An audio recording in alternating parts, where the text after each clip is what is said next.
Fargo Public Library has a program that is both education and a little bit of therapy.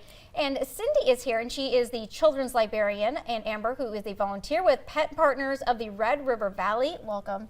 Thank you. So I think that this is incredible. I mean, I can speak as a parent that, you know, for me personally, the remote learning, my second and third grader really had a hard time kind of keeping up, and I'll take responsibility for that as a parent, being more hands-on with that. But I feel like this is such a great way to just bring back the love of reading, just in my opinion. Yeah, it's been a great program. Kids who are reluctant to read out loud have really been helped through this. I remember having a parent thank us, profusely for that, because we did have at least one child whose parent brought it to our attention that they used to be a very reluctant reader, and then they are not afraid to read out loud, and it's been a great experience. So it's called Paws for Reading. So let's just kind of back it up. If you have a child that maybe is a little nervous about reading out loud, I know they've always encouraged maybe reading in front of stuffed animals, but here at the library, they can go there and they can read to dogs, which...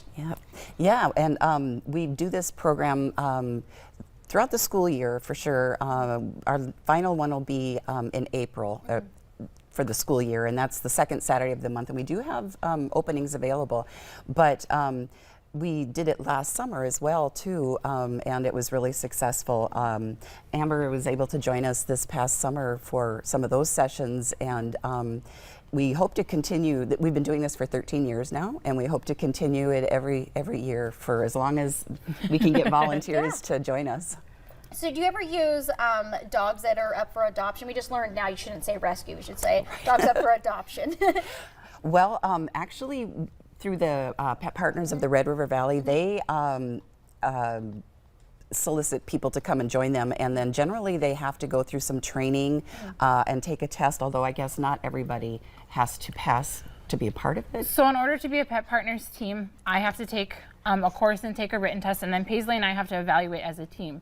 We want to make sure that our dogs are comfortable doing this kind of work and that they're safe in the environment and they enjoy going there. I think it makes everyone feel comfortable, right? Especially if you have a young one, right? So what?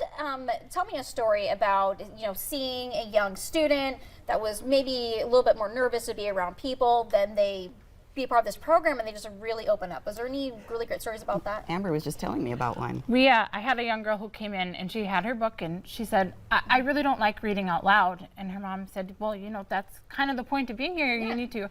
And she goes, no, I just like reading in my head. So I said, that's okay. Paisley and I will just follow along.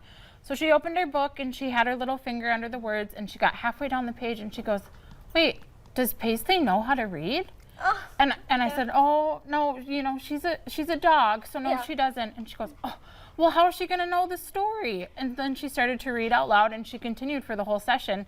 And as she was leaving, she turned around and she said, thanks, Paisley. I won't be afraid to read out loud anymore. So that is so cute. Dogs are way less intimidating, I think, sometimes to read in front of. So they are. And sometimes nicer than humans. Yeah, exactly. Yes.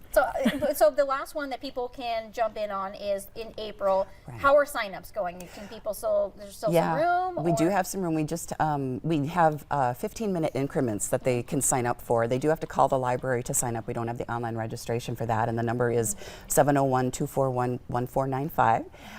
And I think we only have the first half hour full right now, so we usually go for 2 hours, and or 2 teams for an hour, I'm sorry. And so there is more opportunity if kids want to join us. Absolutely. I think it's so cute. And it's such a cute little neat idea. I love it when people get creative. Good job. I love it. Thank you.